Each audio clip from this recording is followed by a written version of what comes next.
Hi everybody, I've updated my ZombieLand XMLs for DayZ custom private community servers to be compatible with DayZ 1.10. And what these files give you are lots of more zombies and then all the kind of building stuff of the other 1.10 file I've done. So you get trucks full of gear, car full of survival stuff, aiders full of building gear, and a few small increases, but kind of going down the route that the vanilla game is kind of going in now, which is more survival based. So if you want it easy to survive, then you want to direct your server players to find a vehicle, because in the vehicle you'll find some food and obviously fuel, and you can get the car going and then you can drive somewhere safe.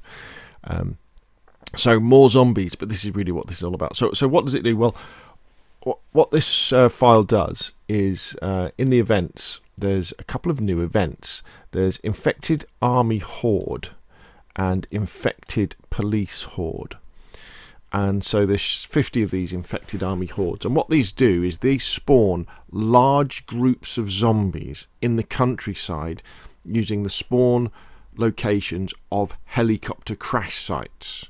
So normally in DayZ, apart from the helicopter crash sites, in the middle of countryside, you don't really come across zombies very often, do you? But you will now with these.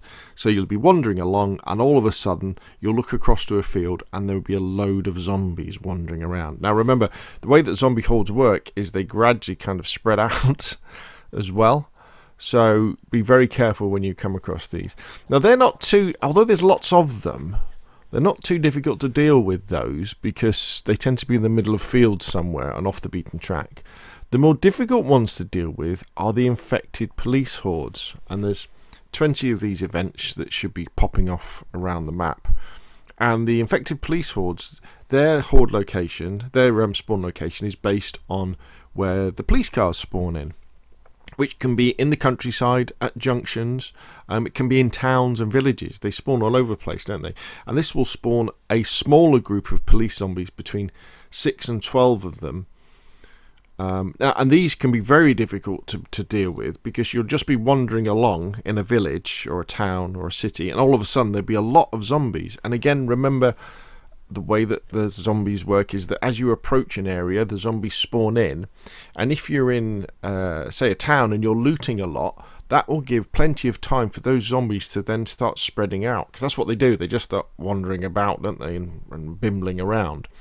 So you might only see a handful of zombies, but there could be lots more. And then if you make a noise with a gun, or they all start aggroing off each other, all of a sudden you're faced with a large number of zombies. And then the normal zombies that are hanging around in the town or the village will start running towards you as well.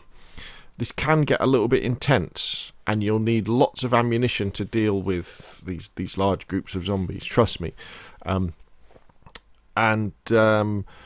The other thing is obviously you'll just be wandering along a road, and you'll come up to a junction and there'll be zombies there. And if you've been approaching the junction for a while, again, those zombies could have spread out. And if there's a wooded area around, you might not see them all because they'll be in the woods, or they might have wandered around to tents and things like that.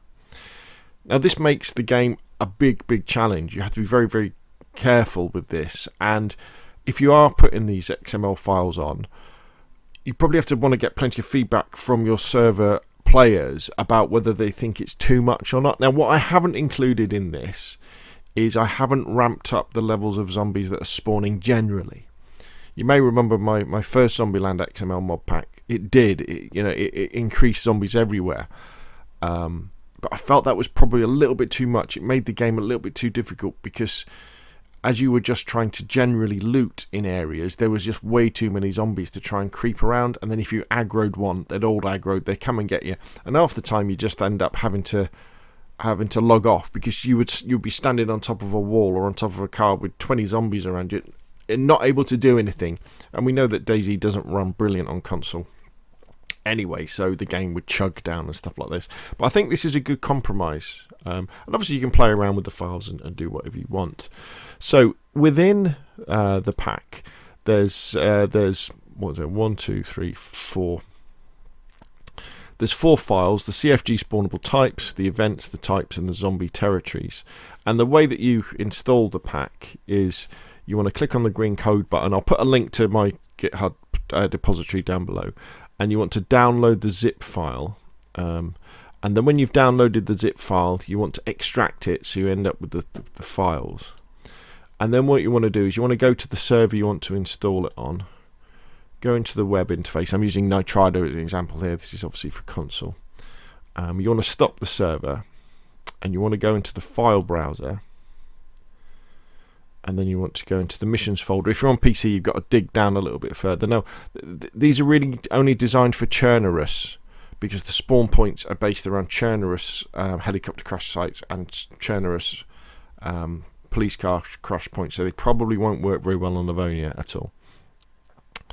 And then the first file you want to upload is the CFG spawnable types, and you just upload it over the top of that one. Then you want to go into the ENV folder, and then you want to upload the new zombie territories file and upload it over the top of that one. And then you want to go to the DB folder, which is that one,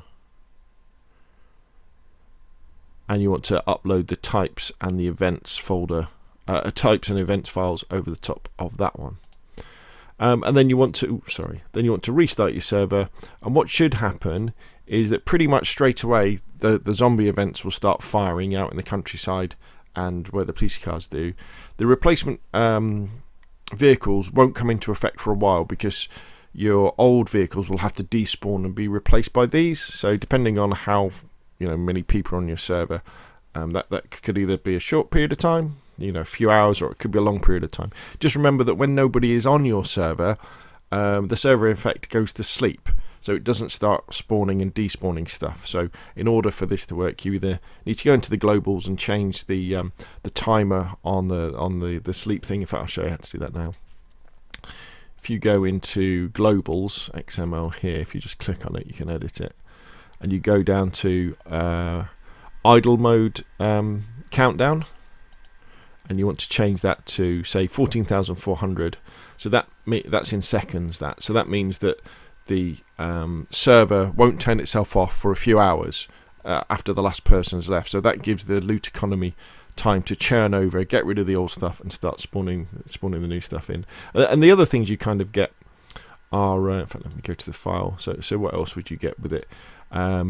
As I say, you get more zombies, you get items spawning in pristine, there's more animals, there's loads of trucks with stuff in there, there's the 4x4s full of building stuff, the cars have some survival equipment in, and the Olgas have fishing rods, the Gunters have rifles, the Sarkas have spade, compost, and packs of seeds. There's more bears, there's more heli crash sites, there's more LARs, FALs, there's more nails, more duct tape, more sharpening stones, more axes, coloured and black variants of the KA-74 and the M4s, magazines spawn with lots of ammo, guns should spawn with mags, and there's the usual surprises: book, sword, pumpkin, helmets, weed, alcohol, cigarettes, that sort of stuff.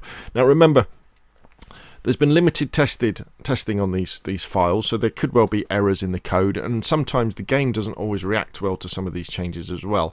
There may be a problem where, as the servers restart, they lose attachments, so you might find vehicles that kind of have everything in, but some of it's missing, which is a bit odd. I've seen that a couple of times. Again, I think that's probably related more to the game buggering up as it goes through restarts, rather than anything to do with these mods. And feel free to go through and change any of the stuff you want to change. These files are free to download and play with on DayZ, and that's what they're there for. So there we go. Hopefully you'll find that fun. It can get a bit intense with all these zombies. I'll put a link again, as I said, to the files in the description below the video. If you come across any errors, please either let me know, email me scalespeed@gmail.com, or put a comment below the video, or you can make comments on GitHub as well, I think. But yeah, if you've enjoyed the video, hit like. If you want to see more of the same, press subscribe, and I'll see you again soon.